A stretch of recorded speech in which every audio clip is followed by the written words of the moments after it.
So you can see that surprisingly, I think the word Dr. Nitya Rani used, the same word I have also used, believe in India before you go back. Before you can make in India. I think Dr. Ravichandran made a very similar statement. He said that own India before you can make it in India. I think the tone is pretty much the same.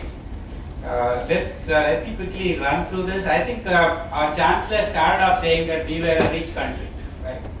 So I think this has been acknowledged by a number of people, Mark Twain, or look at Albert Einstein, Will Durant, a historian. He has traveled, and this is what he has to say about Indian philosophy, Indian mathematics. Dr. Ravichandran mentioned about exporting of Buddhism to other countries. I'm sorry. Very first. World's first university was in Taxila. Of course, now it is in some part of Afghanistan. And 700 BC, and which had more than 50,000 something like that were studying there. Then Nalanda University. I think we were the global center at some point of time. Ayurveda, earliest school of medicine known to humans. So Sanskrit, again, they say is a very suitable language for even computer software. Because yoga was truly made in India. We have forgotten it. They have packaged it and they are selling as pack. And you have James Panda's video on yoga, then you love it. You look at that and then play. And similarly, of course, all the martial arts, Kalaripayat and a lot of other things. I think you must have seen that Tamil movie where Surya acted that Bodhidharma who went from India to China and then spread the whole thing to the rest of the world. Indian medicine, Indian martial arts and other things. So the temple in Cambodia, which is the largest place of worship anywhere in the world, it's about 4 by 4, 16 kilometers, square kilometers. Huge one. It was built by a Tamil king, right? So I think we had a lot of things. We were a rich country. This is what the chairman said. We contributed to, 33%, did in a hurry, of world GDP. We missed the bus during the Industrial Revolution, and that's what our Chancellor was saying.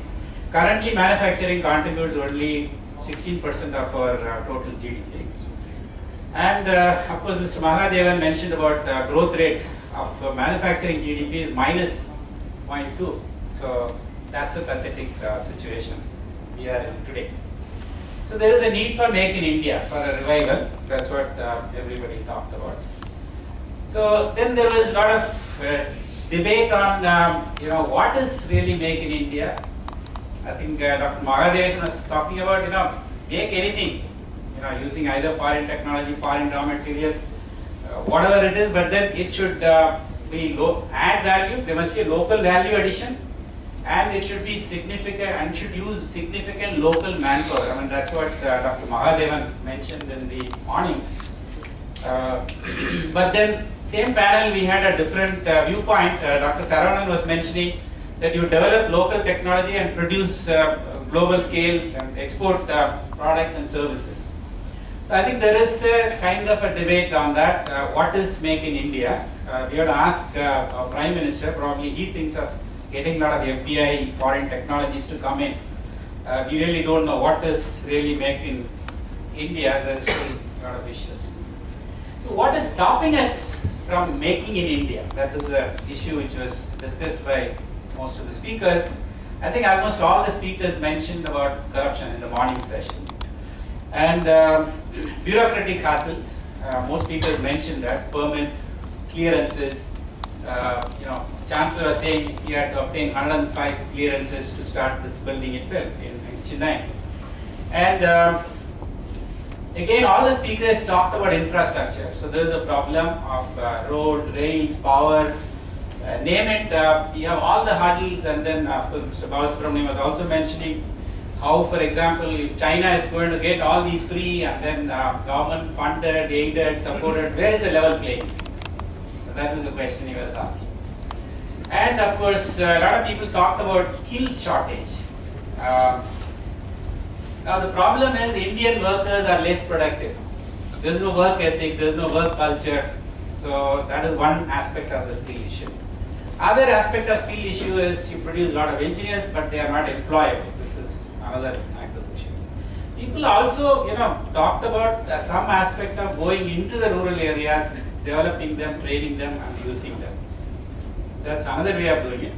But only problem I could see is that somehow people from the industry think the government will do it, and colleges will think that industry will do it.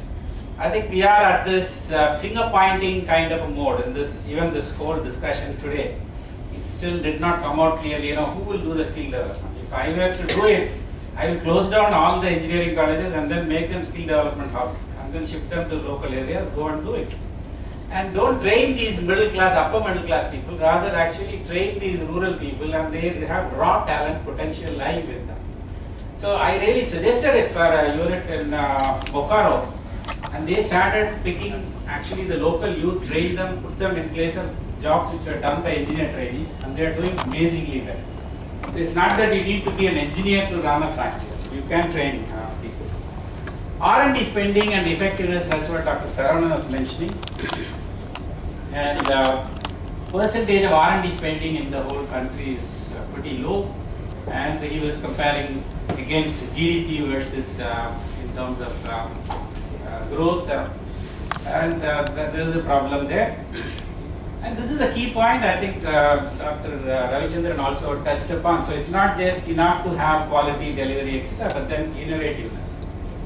So I think these are actually taken for granted. Quality, delivery, or all these things are minimum required. Without that, you can't survive in business. But who will survive is the innovativeness. That's where the second session on new product development process was very interesting.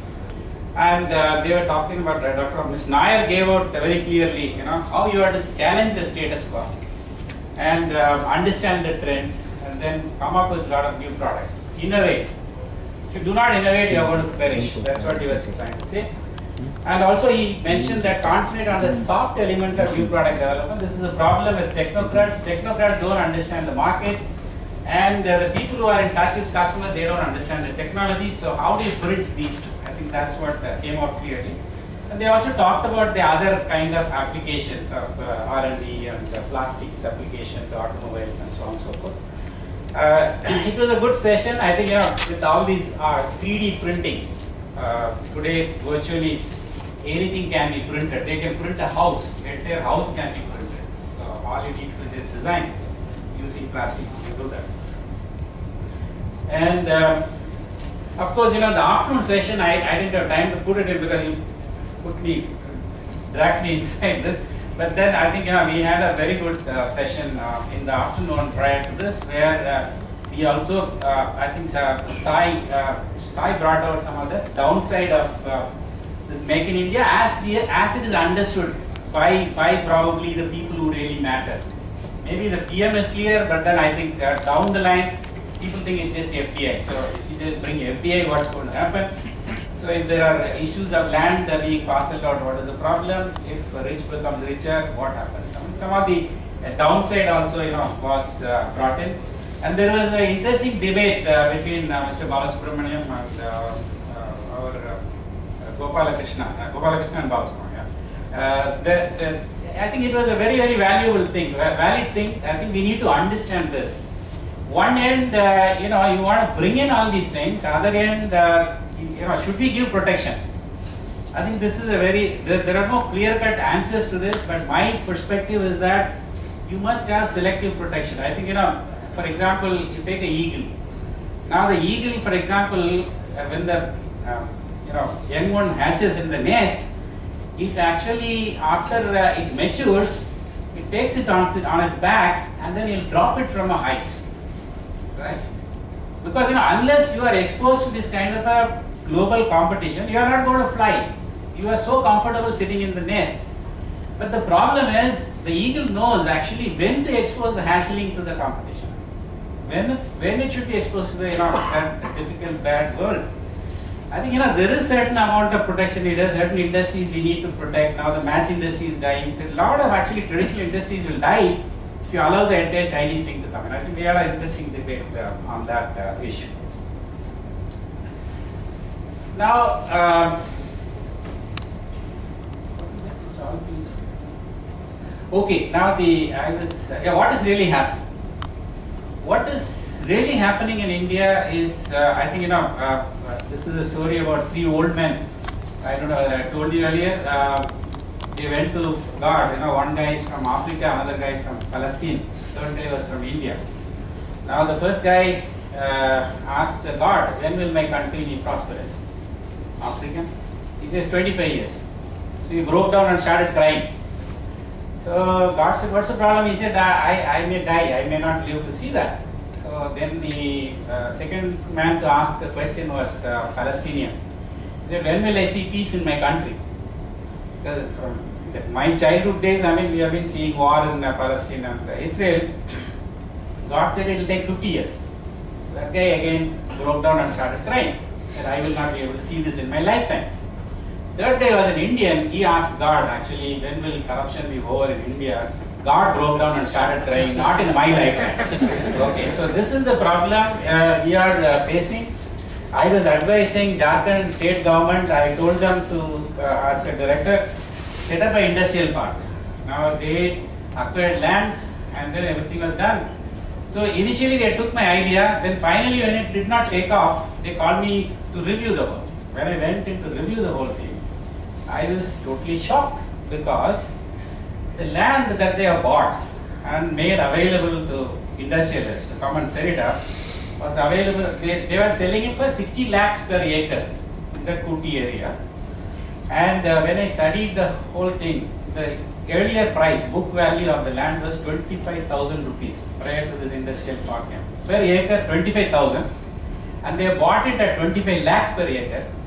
You know where the money went. None of it went to the farmers. And then they did some upgradation, they are selling it at 60 lakhs. When you can sell in the heart of the city, you can get for 25 lakhs, 30 lakhs in this Ranchi itself. Why should somebody go to Pune? So very often, this is the problem. There is an unholy nexus between politicians, bureaucrats, businessmen, comrades, including Naxalites. They all are joined together and they are looting the whole state.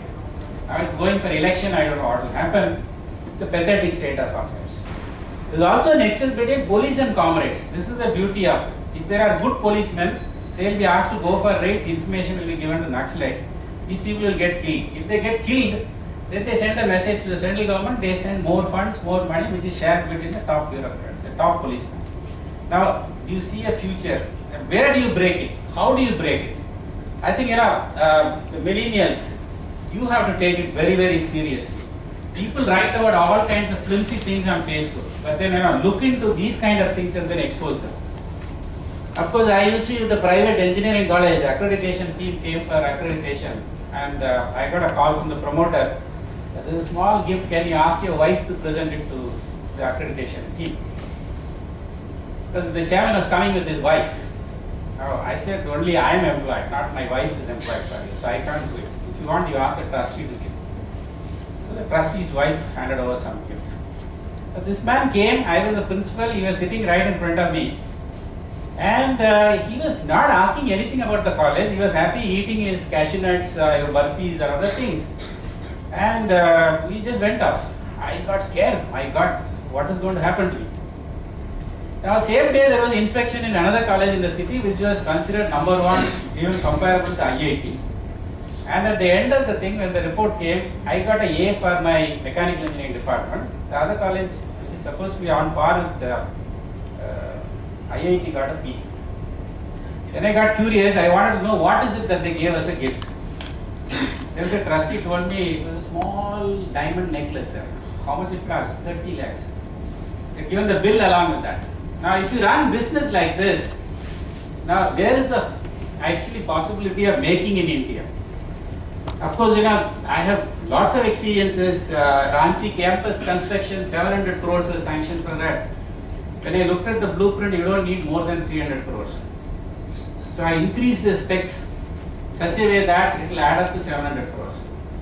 So when I escalated the matter to the chairman said, no, you do what is in the blueprint, what is your problem? I will give it to this particular company. Escalated to the ministry. Ministry people said, if the chairman says, what is your problem? Escalated to the minister. Minister said, if that is the problem, what is your now you know why I am in VIT. So this is the basic problem. Now life is so complex there. And they would have taken out 700 crores would have become 1000 crores. You would not have got even 300 crores worth of a building. 700 crores they actually take out from premier institutions like IIM, IITs. Now, I applied for a VC's post in Tamil Nadu, and then I got a phone call from somebody says that, sir, you are in the last three. Congratulations. I said, fine. And now you arrange for 3 crores. I said, what? This was a lady. Number was not there, and she says, oh, you don't have so much money. No problem. You come to Chennai. I will arrange for a meeting with somebody. He will arrange the money, and you will get the VC's post. I said, I don't want the VC's post. Now, that is the kind of a level to which it is actually gone.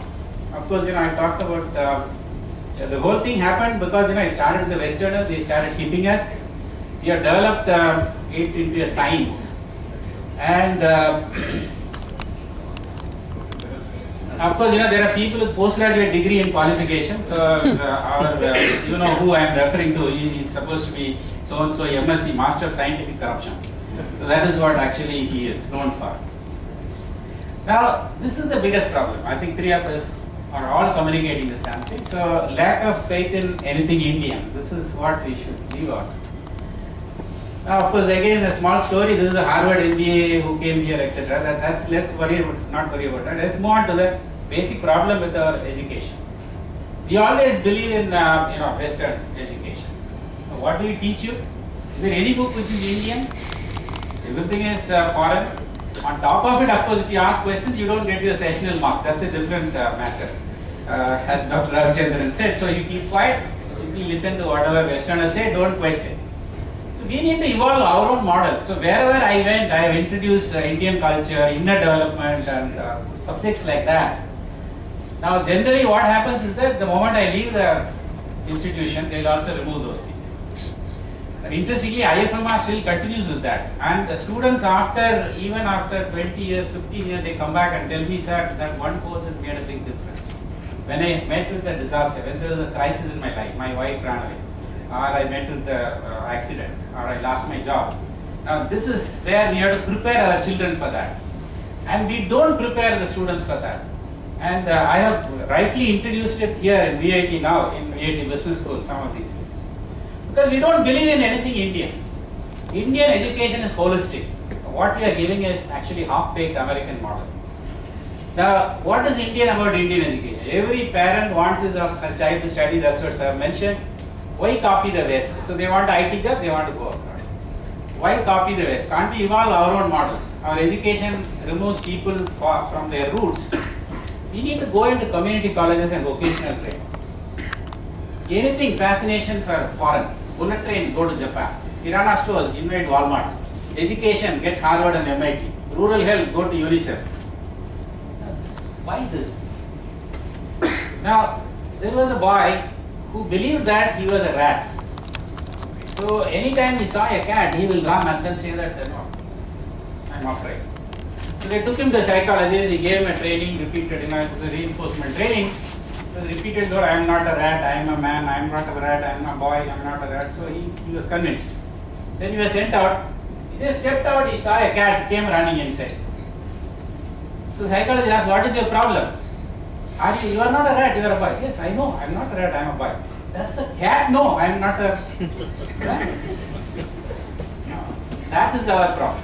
Believe. We don't believe in our industry. So we have to redesign our education. Can we close all the universities and send professors to villages, mines and factories as workers? Let them come back and redesign courses after 3 years. It will be totally different. Now, somebody told in the previous session that we require this kind of democratic dictators. I mean, if I can get that position, I will do that. If you need a dictator, then you should know the stuff. You should know what you are doing. Otherwise, Indira Gandhi way, so there we Hatta, she did everything and then she landed in the mess. So dictators are not always good. Develop products for India. Why can't we ban Facebook and develop an Indian version? China has that. And China's version of Facebook now will come back into the West and it is going to eat up the whole world, which is what is happening in e-commerce. Amazon is not the #1 e-commerce company. It is Alibaba. Now, unless we have faith in ourselves, if you are thinking that only West can solve a problem, nobody can solve it. When ISRO can be successful, why not HAL? Why not VEL? Why go begging all over the world? And we have launched our satellite. It's our people who develop the IT products for Google, Apple, Microsoft. Can we not develop within India? Because Modi is also asking this question, and these are the fundamental questions. I think millennials should start really questioning this. So my last slide is very simple. Get the elephant out. The rest of the world will respect us. Jai Hind. Thank you very much.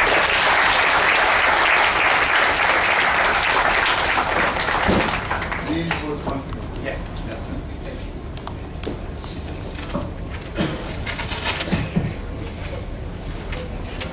I think we started well. And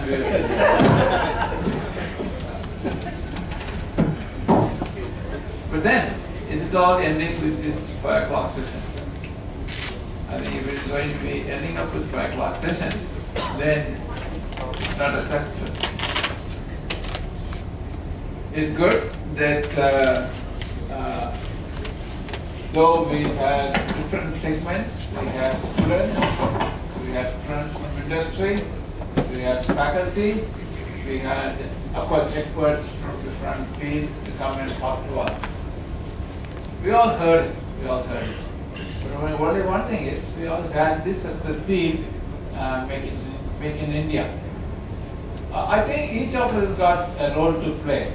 The student community, or stakeholders of tomorrow, we got a role to play. The teachers who shape tomorrow's world, tomorrow's Indian generation, we got a role to play. The industrialists who look at Make in India as a slogan, and you got a role to play. If each of us could play our role well, then the dream can become a reality. I do believe, personally, sincerely, I do believe that we can, this evening, make a decision within ourselves that it can happen and it will happen, and we make a decision that I will do my role so that it will happen. So with that positive thinking which I have on all of you, I want to close this meeting, and we want to thank the team, desert team. They were really adding up final ice cream very well, and we are grateful to all the 3 of them. Let me do my job now. I'll do the job. We will give a memento to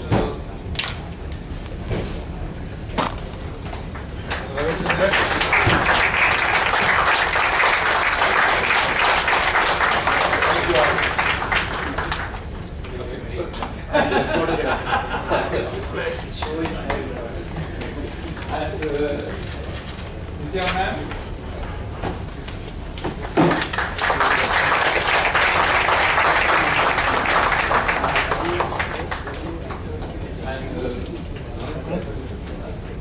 Great process, Xavier. Thank you, sir.